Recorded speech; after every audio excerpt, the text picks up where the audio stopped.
Bueno, y vaya manera de cerrar el mes de junio. Un coche bomba estalló en Guanajuato, hirió a elementos de la Guardia Nacional. En Chiapas siguen sin aparecer los 16 empleados administrativos de la Policía Estatal que fueron secuestrados. En Guerrero asesinaron a un líder del Partido Verde.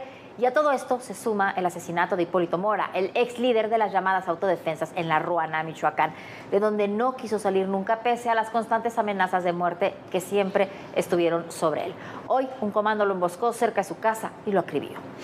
Mire, con Hipólito Mora fueron asesinados escoltas, 2 escoltas que le brindaban seguridad porque estaba bajo el mecanismo de protección. En 2013 cambió la siembra de limón por las armas para combatir a los caballeros templarios, pero fue acusado de cometer diversos actos delictivos. Aquí se lo hemos dicho desde aquella época hasta hoy. Los grupos de autodefensa, algunos podrán tener integrantes que tienen un legítimo deseo de defenderse contra grupos de narcotraficantes, pero la verdad es que los grupos de autodefensa, tanto de Michoacán como de Guerrero, como de Oaxaca, como de Chiapas o de otros puntos del país, pero sobre todo de esos estados, son todos grupos de autodefensa que fueron financiados, armados, penetrados, algunos de ellos por el crimen organizado, para enfrentar a otros grupos del crimen organizado. No fue ajeno a eso Hipólito Mora. De acuerdo con testigos, la camioneta en la que viajaba era una camioneta Tajo blindada y por eso los criminales la incendiaron con Hipólito y sus escoltas adentro.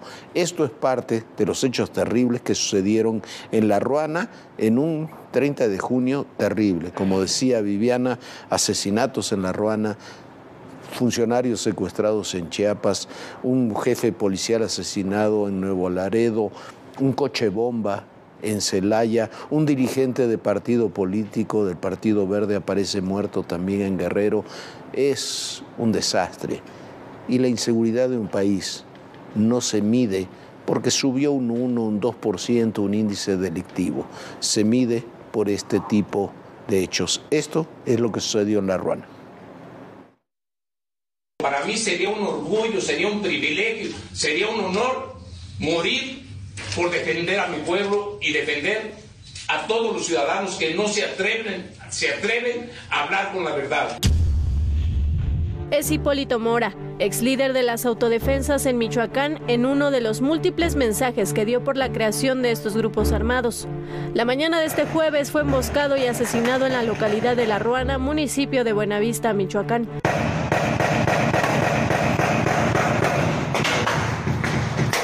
Un comando lo atacó cuando se trasladaba en su camioneta. En la persecución, al menos 2 escoltas que viajaban en otro vehículo fueron asesinados.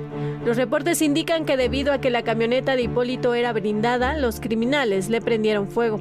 Lo persiguieron por varias calles de Felipe Carrillo Puerto, dispararon, asesinaron a sus escoltas y su camioneta le dispararon por todos lados, pero además le prendieron fuego. El ataque en la región de Tierra Caliente ocurrió a unas cuadras de la casa de Hipólito Mora. De diciembre a la fecha, en al menos 3 ocasiones se atentó contra Hipólito. Hace unos días publicó un video en redes sociales donde pidió ayuda a las autoridades para detener a miembros del crimen organizado que extorsionaban a los pobladores. Estoy aquí en mi casa, en La Ruana, en el municipio de Buenavista, en Michoacán, deseando, igual que todo mi pueblo, que vengan las autoridades y terminen ya de una vez con tanto cobro de piso, tanta extorsión,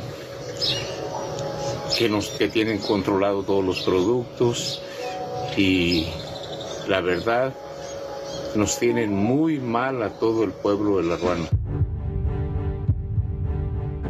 En 2013, de ser un productor de limones, Hipólito Mora formó el primer grupo de autodefensas en Michoacán. En ese momento indicó que se levantó en armas debido a la inseguridad, así como para contrarrestar al grupo criminal Los Caballeros Templarios, que en ese momento tenía el control de Tierra Caliente. Esa acción generó daños colaterales. entre ellos favorecer la expansión de otros grupos criminales en el estado. El entonces dirigente de las autodefensas sostenía una disputa con otro líder de la Ruana, Luis Antonio Torres, alias El Americano, a quien se le vinculó con grupos criminales. En marzo de 2014, Hipólito fue señalado del secuestro de 21 personas, a los que él acusaba de trabajar para los Caballeros Templarios. Meses después fue detenido por su presunta participación en los asesinatos de 2 supuestos extemplarios. Las autoridades lo liberaron y comenzó a colaborar con el entonces comisionado para Michoacán, Alfredo Castillo, cuando se formalizaron las fuerzas rurales. Sin embargo, en diciembre de 2014, El Americano protagonizó un enfrentamiento con el grupo comandado por Hipólito Mora. Los hechos ocurrieron en Felipe Carrillo Puerto. Tras la confrontación, que duró más de 2 horas, hubo 11 muertos, entre ellos Manuel Mora, hijo de Hipólito Mora. Días después, el 6 de enero de 2015, un nuevo enfrentamiento marcó a Michoacán, esta vez en Apatzingán. 44 policías federales y 287 elementos del ejército mexicano realizaron un operativo cerca de la presidencia municipal, donde exgrupos de autodefensas afines a Hipólito Mora realizaban un plantón. Al intentar desalojarlo, se desató una balacera. De acuerdo con la Comisión Nacional de Derechos Humanos, hubo exceso de la fuerza por parte de policías federales, a quienes se les señaló de la muerte de 5 personas y una ejecución extrajudicial. En 2016, Hipólito Mora dejó las armas junto con los demás autodefensas, pero siguió participando en acciones de defensa de su comunidad. Bueno, Hipólito Mora es un personaje lleno de claroscuros. Para algunos fue un héroe, para otros fue alguien que participó de los enfrentamientos, de la delincuencia, estuvo siempre ligado en un mundo cercano al del narcotráfico, como todas estas comunidades ahí, de toda esta zona. Esa es una de las principales zonas del narcotráfico en el país. Ninguna muerte, por supuesto, es aceptable, pero Hipólito Mora también había participado en muchos de estos hechos. Evidentemente, en los últimos tiempos estaba cada vez más solo, con una presencia de los grupos rivales que se estaban tomando toda esta zona, ya la tienen tomada. Fue asesinado después de 3 atentados. Desde diciembre hasta junio había tenido un atentado cada 2 meses aproximadamente y finalmente perdió la vida, como la perdieron muchísimas personas en esa zona. Aquí se han cometido errores gravísimos. El primero de todos, en este caso y en muchos otros, haber legalizado a los grupos de autodefensa, no haber asumido que los grupos de autodefensa son parte también del crimen organizado. No solamente son parte del crimen organizado, son financiados y armados por el crimen organizado. En muchas ocasiones son simplemente brazos armados de esas propias organizaciones dentro de las comunidades. Eso es muy notable, sobre todo en Michoacán, en Guerrero, en Chiapas, en zonas de Oaxaca. Eso es lo que hay que comprender. Y si no se comprende que lo que estamos viendo no son comunidades armadas espontáneamente para enfrentar a los narcotraficantes, sino un fenómeno mucho más profundo, nos vamos a equivocar. El error ha estado muchas veces no solamente en no entenderlo, no solamente en hacer un mal diagnóstico, sino que las autoridades los han legitimado, los han armado, los han echado a andar y después son monstruos que no se sabe hasta dónde pueden llegar. Ninguna muerte es aceptable, pero en todo este proceso, para comprenderlo cabalmente, hay que escribir lo que ocurrió con Hipólito Mora. Lo que es una conclusión evidente es que el Estado mexicano, en toda esa zona del país, no tiene nada que hacer. El gobernador de Michoacán lo dijo hoy: si no venía a Morelia a vivir a Morelia, no teníamos cómo defenderlo. ¿Quién gobierna ahí? Los grupos criminales. ¿Quién tiene el control? Los grupos criminales. ¿Quién se hace justicia y ajustician por su propia mano? Los grupos criminales. Esa es la realidad y no es, Viviana, exclusiva, como lo vamos a ver, exclusiva de Michoacán. No, bueno, y vemos esta violencia terrible que se vive en Michoacán, donde sin duda vemos a grupos del crimen organizado controlando prácticamente todo el estado, y vemos otro estado donde también están controlando la seguridad otros grupos criminales. Le estamos hablando, y lo hemos dicho toda esta semana, de Chiapas, donde aún no se sabe dónde están los 16 empleados secuestrados por un comando el pasado martes en la tarde. Bueno, Los familiares, entre llantos y gritos, hacen un llamado a las autoridades federales y estatales para que se intervenga y se les devuelvan a sus hijos, hermanos, padres, esposos con vida. Estamos hablando de funcionarios del Estado, funcionarios que trabajan en la Secretaría de Seguridad Estatal, que están secuestrados y desaparecidos y no se ha podido hacer absolutamente nada hasta el día de hoy.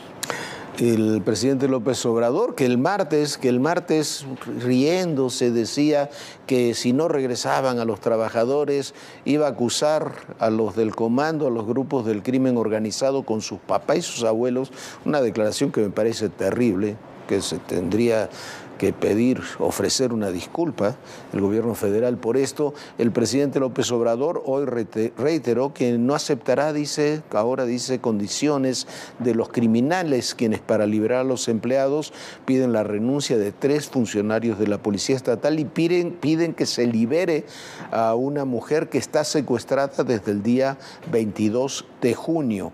El presidente aseguró que serán investigados estos funcionarios, mientras que el gobernador Rutilio Escandón aseguró que no habrá impunidad, pero aparece para dar un mensaje, para decir solamente eso, 2 días después de los hechos, 48 horas después del secuestro.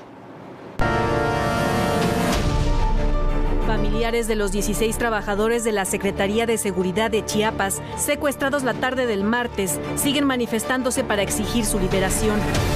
Nos tienen con engaño, con mentira. Lo que nosotros queremos es que nos liberen a nuestros familiares. Ahora somos nosotros que pongan la mano en su corazón. Mis hijos, para quedar deshechos, están tristes. Mi hija viene viajando, no sé ni qué vamos a hacer. Uno de los plantones fue en la carretera que comunica a Tuxtla con Chiapa de Corzo y San Cristóbal de las Casas. La afectación llegó hasta la caseta en Tuxtla Gutiérrez. Por la mañana el gobierno federal dijo que no acepta condiciones de criminales. Salieron unos videos en donde se acusa a funcionarios públicos del estado de Chiapas. Piden que se les destituya, primero que se libere a los detenidos, sin ninguna condición, que se libere a los detenidos, porque no están actuando bien quienes secuestraron a estos trabajadores que son inocentes. Los funcionarios señalados por los secuestradores son Francisco Orantes Abadía, subsecretario de Seguridad Pública, Roberto Yair Hernández Terán, director de la Policía Estatal Preventiva, y Marco Antonio Burguete Ramos, director de la Policía Estatal Fronteriza. El presidente López Obrador pidió a los secuestradores no aferrarse a una acción ilegal y contraria a los derechos humanos y aseguró que tanto el gobierno federal como estatal investigarán a los funcionarios públicos que señalan. Vamos a investigar sobre el comportamiento de esos 3 servidores públicos que están siendo señalados como cómplices o malos. Ojalá y recapaciten. No tiene nada que ver con gente inocente.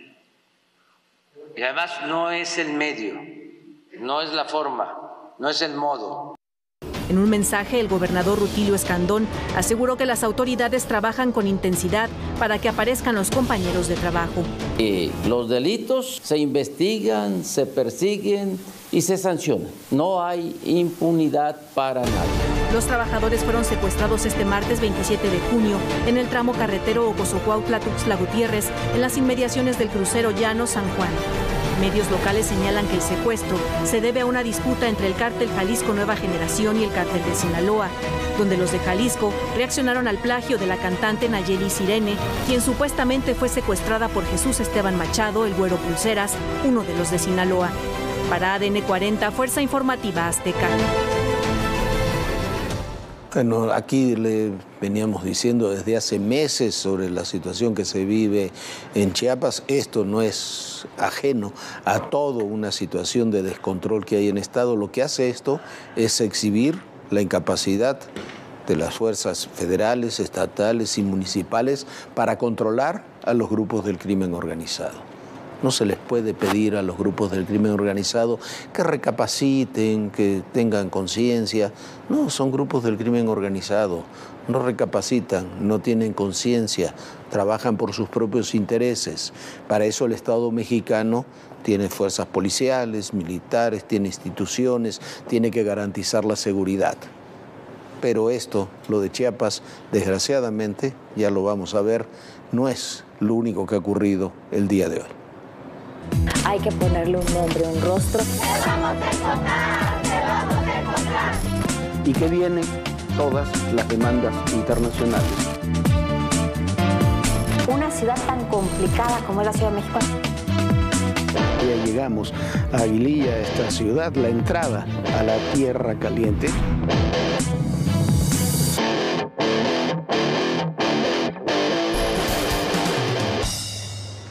Y la escala de violencia que estamos viviendo no se refleja solo en el número de asesinatos, de otros delitos, sino también en el tipo de delitos que se están cometiendo, en algo prácticamente inédito.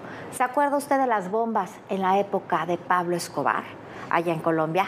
Bueno, en Celaya los criminales hicieron estallar un coche bomba que dejó 10 heridos, 5 de ellos de la Guardia Nacional. Prácticamente en México nunca se habían utilizado coches bombas en estos ataques criminales. Ahora ya están entre nosotros. Son los retos tras el estallido de un artefacto dentro de un vehículo. Ocurrió la noche de este miércoles en la comunidad del Saus de Villaseñor, en Celaya, Guanajuato. Elementos de la Guardia Nacional fueron alertados de la presencia de un vehículo abandonado, donde supuestamente había personas fallecidas. Cuando se acercaron a revisar la unidad, explotó. 10 elementos resultaron heridos, 3 se encuentran graves. Reportes indican que el cártel Santa Rosa de Lima puede estar detrás de este y otros ataques contra las fuerzas de seguridad en Guanajuato, en represalia por las recientes detenciones de sus integrantes.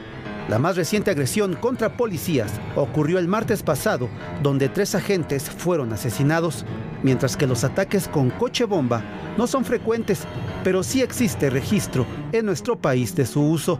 Una de mayor relevancia sucedió en Ciudad Juárez, Chihuahua, el 15 de julio de 2010. Fue en la avenida 16 de septiembre y calle Bolivia, donde perdieron la vida un médico, un rescatista, un policía federal y un civil, que fue disfrazado de policía municipal y utilizado como señuelo para atraer a los elementos de la Secretaría de Seguridad Pública Federal. El acto terrorista se convirtió en noticia internacional. En el lugar de los hechos se colocó una placa en honor al doctor fallecido. Y fue hasta este 2021 cuando uno de los responsables recibió una orden judicial por el delito de homicidio agravado. Se trata de Marco Antonio Guzmán Zúñiga, ex policía municipal, vinculado al grupo La Línea. Otro coche bomba estalló la mañana del 23 de enero de 2011 en Tula, Hidalgo. Un grupo de policías acudió a la comunidad del Carmen tras la alerta de que había un cadáver dentro de un auto. La Secretaría de Seguridad Pública señaló que se trató de un atentado cometido por los Zetas, en lo que fueron asesinados un comandante y 3 agentes. En abril de 2019 ocurrió una explosión frente a las instalaciones de la Policía Comunitaria de la Unión de Pueblos y Organizaciones del Estado de Guerrero, la UPOEC, en Chaltinaguis, a 40 kilómetros de Acapulco. Los daños fueron materiales, sin ninguna persona fallecida. Y el 1 de diciembre de 2021, a las 4 de la mañana, un grupo armado detonó 2 carros bomba en una de las puertas del Cerezo, ubicado en Tula, Hidalgo. Momentos después, el grupo criminal ingresó con camionetas al penal, donde amagaron a los custodios. Luego tomaron a 9 reclusos, entre ellos el michoacano, y huyeron. 2 policías resultaron heridos. Bueno, ahí están esta utilización de los coches bomba, no lo habíamos visto como acto terrorista, porque eso es lo que es un acto terrorista. No lo habíamos visto desde 2010, 2011, después están estos otros hechos donde se utilizaron explosivos, pero no como actos terroristas en sí, sino con otros objetivos, y ahora vuelve a aparecer en Celaya. Pero la lista de cosas terribles que han ocurrido no se agota. Esta noche, hace unas horas, asesinaron al director de la Policía Municipal de Linares, uno de los principales municipios de Nuevo León. De manera extraoficial se informó que la esposa del fallecido y su hijo de 5 meses resultaron también lesionados. Así está. Y hay otro hecho más que también hay que registrar. El dirigente del Partido Verde, ahí en la Costa Grande, uno de los dirigentes del Partido Verde en la Costa Grande de Guerrero, en la Costa Chica de Guerrero, dirigiéndose hacia Oaxaca, también fue asesinado. Había sido secuestrado unas horas antes y hoy aparecieron sus restos ahí en la carretera de Acapulco que va a Pinotepa. Y no es toda la crónica de la violencia que ha habido, pero así está el país. Y después nos dicen que México es un país seguro, Viviana. Bueno, y además de la violencia también hay bloqueos. Hoy en la Ciudad de México amaneció bloqueada por maestros del Estado de México que exigen pagos atrasados. Estuvo la ciudad bloqueada por 10 horas, provocaron un gigante caos vial y nadie sabe quién podrá cumplir estas demandas porque el gobernador del Estado, Alfredo del Mazo, ya se va.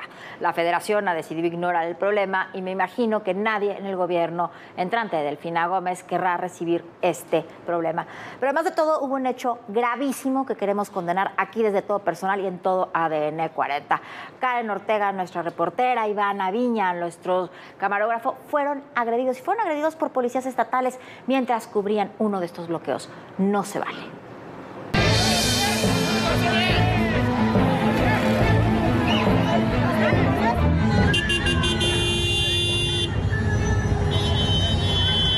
Fue desquiciada la vialidad este jueves en la zona metropolitana del Valle de México.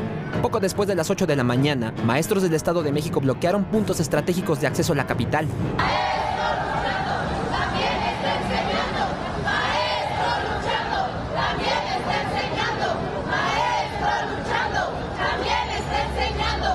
Miles de personas quedaron atrapadas en los bloqueos y ya no pudieron llegar a sus trabajos, a la escuela o a citas con el doctor. Tengo que ir a trabajar, vine a ver un paciente y no voy a llegar. Me molesta mucho porque yo entiendo que tienen, no sé qué estén manifestando, pero en realidad yo creo que nosotros no tenemos la culpa. Ya llevas casi 4 horas, pero ellos no van a solucionar nada con esto. Vemos que ya poco a poco estás tratando de avanzar para ver si ellos deciden quitarse. Pero mire, se acercan ellos, no sé qué, si quieren un problema, no sé. En Periférico Norte, a la altura de Gustavo Vaz, alrededor de 60 maestros paralizaron primero carriles laterales y un par de horas después carriles centrales, lo que desató la furia de los automovilistas. La fila de autos rebasó los 10 kilómetros.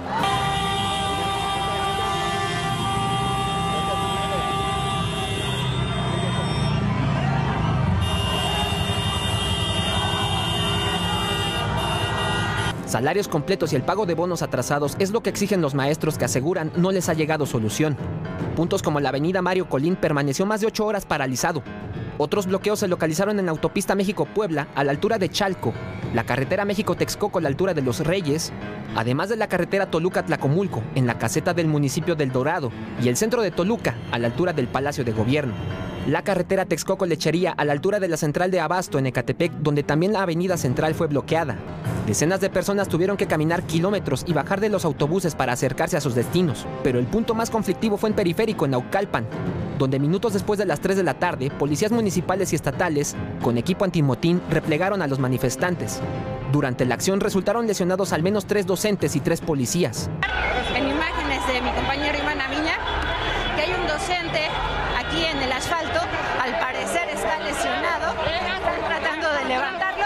Los elementos policíacos están apuntándonos de cámara, están tratando de que no grabemos cómo retiran a este docente que estaba lesionado. En la autopista México-Querétaro, a la altura de la caseta de cobro de Tepotzotlán, los maestros paralizaron en su totalidad los carriles. Ahí por la tarde se dio un incidente. Un automovilista falleció en su vehículo. Todo indica que fue por paro cardíaco. En la vía José López Portillo, a la altura de los municipios de Coacalco y Tultepec, el bloqueo se prolongó más de 10 horas. Los manifestantes paralizaron el servicio del Mexibús. Ahí, una ambulancia quedó atrapada en el caos. Poco a poco, los manifestantes fueron liberando la mayoría de los puntos, pero con la advertencia de que si no hay solución, seguirán con las movilizaciones. Para ADN 40, Fuerza Informativa Azteca.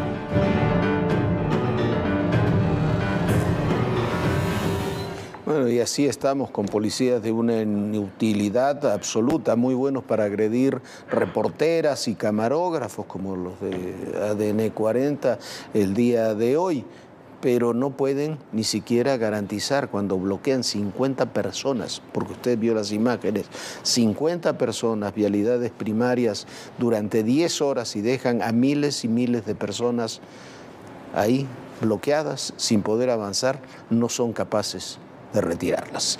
Bueno, hoy se informó como si fuera un logro, yo no lo entiendo, que el fraude de Segalmex no fue de 15.000 millones de pesos, sino de solo 9.500 millones. Es una cantidad enorme, estamos hablando de 500 millones de dólares que se robaron en la institución que se supone que tendría que atender los alimentos para los más pobres. Hay más de 80 órdenes de aprehensión, pero sobre su director saliente, el que era director cuando ocurrieron estos hechos, Ignacio Ovalle, no hay nada, salvo el comentario de que se equivocó, pobre hombre, en la elección de sus colaboradores. ¿Usted cree? Uno de los mayores fraudes en la historia del país es el que se perpetró en seguridad alimentaria mexicana, Segalmex. De acuerdo con Roberto Salcedo, titular de la Secretaría de la Función Pública, las irregularidades en las cuentas públicas 2019 y 2020 son por 9.500 millones de pesos y no de 15.000 millones de pesos como habían documentado. De los 9.500 millones de pesos, 6.000 millones fueron señalados por la Función Pública y 3.500 por la Auditoría Superior de la Federación. Se indicó que las irregularidades en Segalmex, Liconza y Diconza son señalamientos que el ente auditado debe aclarar. Por lo tanto, los montos observados no pueden ser considerados como daños patrimoniales hasta que se emita una resolución por parte de la autoridad competente. Dijo que las evidencias aportadas por las tres entidades se analizan caso por caso para esclarecer si las observaciones se determinaron porque en su momento no fueron puestos a disposición de los auditores o porque corresponden a presuntas irregularidades que pueden constituir faltas administrativas o actos delictivos. Si existieron faltas administrativas graves, serán turnadas al Tribunal Federal de Justicia Administrativa o, en su caso, se convertirán en denuncias penales que serán presentadas ante la Fiscalía General de la República. El presidente Andrés Manuel López Obrador dijo que el fraude en Segalmex es un hecho muy lamentable. Nos dolió mucho este fraude.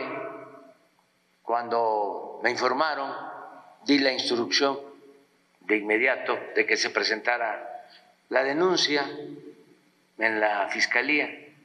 Y me dolió porque se trata de un sistema que creamos para establecer los precios de garantía.